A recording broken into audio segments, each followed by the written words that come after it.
The rumors about Bill Belichick being on the hot seat are now official. Jeff Howe, national NFL insider for The Athletic. He was a former Patriots beat man for many years, and he had an article this morning. If you think the Patriots owner, Robert Kraft, wouldn't fire Bill Belichick, you're wrong. We segue into Albert Breer, the Monday morning quarterback, who joins us on the program. So what do you make of that? Could you see a day where Robert Kraft fires Bill Belichick? You know, I've felt like, Robert Kraft has this term elegant solution or elegant conclusion. And, I think he would prefer that with Bill. Like, I think he would prefer that it end in a way where he's able to give Bill his brass ring and send him off into the sunset. And, I don't think Bill wants to be done coaching after this year. And so I think, what I've felt like for a while now is what would hasten his departure wouldn't be just a flat out firing. It would be your football operation is messed up. We need a restructure. We're going to restructure when you leave anyway, because no coach gets that much power. So instead of doing it after you leave, we're going to do it now. And we're going to bring in a personnel man. And that personnel man is going to report to me, not to you. You're still going to report to me, but we're going to set this up differently because we don't feel like you've done a good enough job putting talent on the roster over the last 5 years. And then it might be up to Bill. And in that case, it would be, do you want to be part of this or not? And ironically enough, like that's what hastened the departure of Bill Parcells. If you remember, they took personnel power away from him in 1996. There was the whole Terry Glenn thing, and then he walked in 97. And so would Bill have an appetite for coming back under a different structure with a general manager who doesn't answer to him? Interesting. I felt like all along, like that was the more likely conclusion if this season didn't go right. But I didn't foresee them losing by 30 2 weeks in a row. So, I think everything might be on the table now. Gut feeling. How does this end? My gut feeling is they're not good enough this year, that the roster is just flat out not good enough. You know what the best way to illustrate it is, Dan? Look at the roster. Tell me what player you can say is going to be there 5 years from now. One player.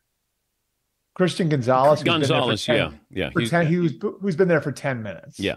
Right. Yeah. I mean, that's the sort of disrepair the roster is in right now. And, so I don't think they're good enough. I think that this is probably at best a 6 or 7 win team.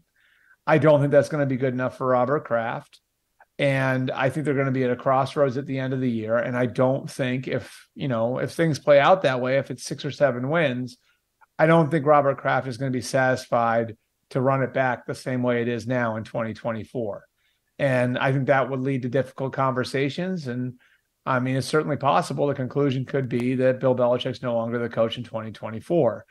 And, it's almost hard to envision that scenario. It would have been, if you had said that before the year or a couple of years ago, certainly. But that's where the roster is. That's where this season seems to be going. And, I think it was interesting this morning. I think Bill said in his press conference, I might not have this quote exactly right, but I think he said something along the lines of like, the Raiders have 5 of the top players in the league at their positions, which is probably true. There's almost like, so what are you saying about yourself by just bringing that up on your own? Yeah. And are you pointing the finger somewhere else, even though you're the one who had control over all of this? It's just, I don't know. It's just a weird deal there now. Yeah, that the Raiders have guys at their position. Then I would ask Bill, how many players do you have at their position that they're the best in the league?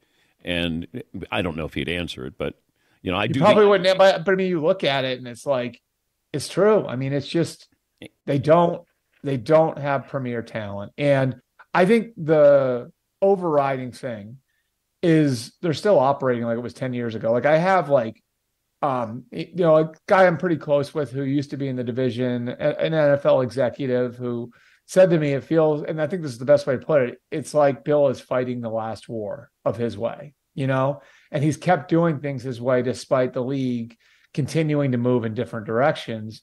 And his way for so long was supported by some tent poles in the organization. Like, if you're not as good on the offensive line, Brady will get rid of the ball a little faster. If you're not as good at receiver, Brady will throw the ball into a little bit of a tighter window. If you can't run the ball as well, well, Brady can make up for that in the passing game. If you don't play defense as well, Brady will win shootouts. So there's that. Then, you go beyond just the level of having the greatest player of all time. It's like they built the offensive line this year like Dante Scarnecchia was still there.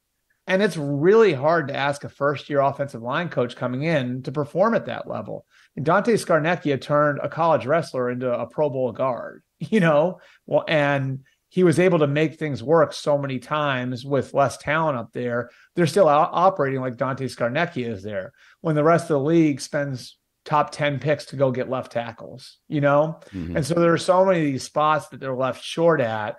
And it's almost like they're under the spell. Well, it'll work itself out. It doesn't work that way, Bill. You got to put good players at those spots. And the best players have good players at premium positions. The way the Rams won a Super Bowl, was with Matt Stafford at quarterback, Cooper Kupp at receiver, Andrew Whitworth at left tackle, Aaron Donald as a pass rusher, Jalen Ramsey at corner, and we'll make it work everywhere else. Yeah. The Patriots have never built that way because they're the greatest player of all time and they believed in balance across their roster. But it's really, really hard to win that way when you don't have Tom Brady pulling the trigger. Whose call was it to draft Bryce Young, and what was Frank Reich saying at the press conference yesterday about his owner?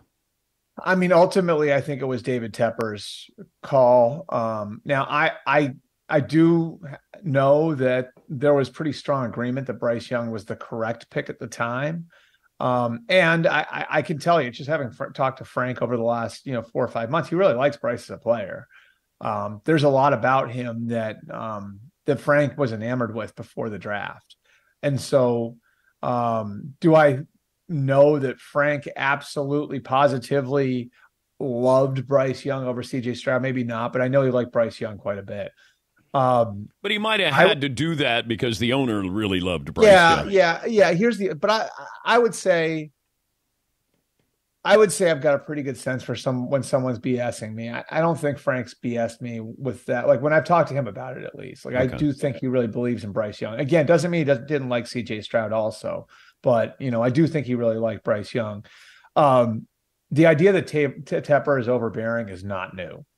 The people who were there last year felt that way. The people in the front office have felt it. Wow. He is, and I think this is a credit to him. Okay.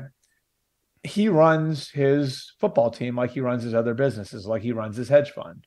And I think people who have worked for him would tell you that it's a high pressure environment. And I think he's applied that to running his football team. And I think what Frank said the other day reflects the way a lot of people have felt working for David Tepper.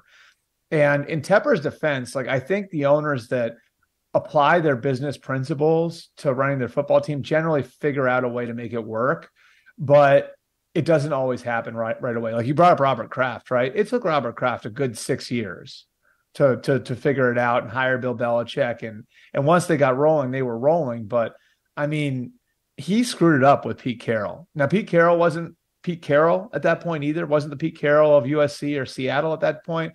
But it took Robert Kraft like a few years to figure it out. It's taken other owners who are really, really good. Jed York in San Francisco. I think people would tell you Jed York's done a really good job in facilitating and enabling guys like John Lynch and Kyle Shanahan and Parag Marathi and all the guys that run the show there. I think people would tell you like Jed's done a great job the last few years.